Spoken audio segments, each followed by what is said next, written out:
법조계 선배이시자 그리고 우리 정치에서도 선배이신 정성호 법무부 장관님께서 저희 당을 방문해 주신 것에 대해서 진심으로 환영하고 그리고 감사의 말씀을 드립니다. 장관님께 당부드리고 싶은 말씀 잠깐 드리겠습니다.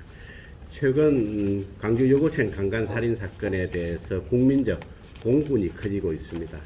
납치, 감금, 스토킹, 강간, 살인으로 이어지는 범죄 사실 자체가 매우 악질적이고 충격적입니다. 문제는 검찰의 보안 수사가 없었다면 이번 사건의 진상이 영원히 은폐되었을 가능성이 컸다는 점입니다. 사실 이번 사건뿐만 아니라 어붓달 20년 성폭행 사건, 고 김창민 감독 폭행치사 사건, 부산 돌려치기 사건 등 경찰이 초동 수사에 실패하고 검찰의 보안 수사로 진상을 밝힌 사건들이 많이 있습니다. 작년에는 법무부에서 이렇게 검찰의 보안 수사 우수 사례집을 발간한 적도 있습니다. 여기에는 장관님의 발간사도 있는데 장관 취임 4개월 남짓한 기간 동안 검찰 보안 수사를 통해서 진실이 밝혀진 주요 사건 500건을 보고받았다고 하셨습니다. 4개월 만에 500건이나 된다는 것입니다. 검사들을 위해서가 아니라 피해자들의 눈물을 닦아주기 위해서 이 책의 제목대로 죄는 잠 못 들게 억울함은 남지 않게 하기 위해서 검찰의 보안 수사권은 반드시 존치해야 합니다. 검찰 보안 수사권 폐지는 곧 경수완독, 경찰의 수사권 완전 독점입니다. 무소불위의 검찰권을 견제한다는 것이 검찰 개혁의 명분 아니었습니까? 그렇다면 이제는 경찰의 수사권 독점 어떻게 견제할 것인지에 대한 대안을 내놓아야 합니다.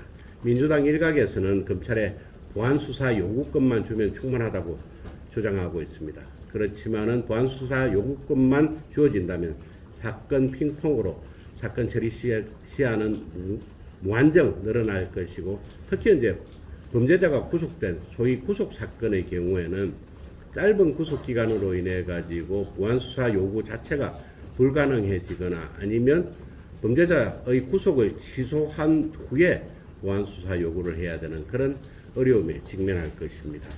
결국 그렇게 된다면 이게 실효성 없는 눈 가리고 아웅식 보안책이 될 뿐이라고 생각합니다.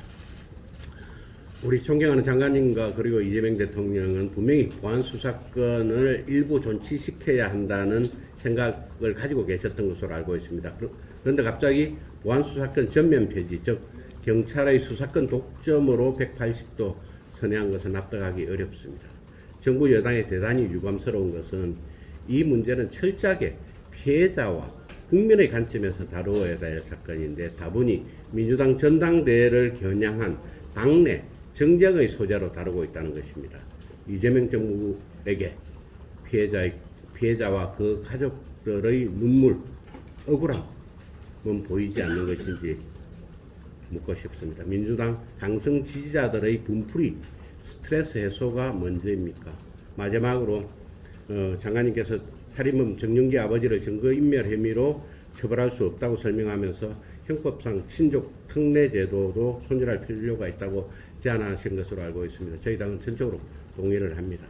그리고 특히 친족 여부를 떠나가지고 범죄를 수사하고 있는 경찰관의 증거인멸은 더욱더 엄중하게 처벌해야 되지 않을까 생각을 합니다. 이상입니다.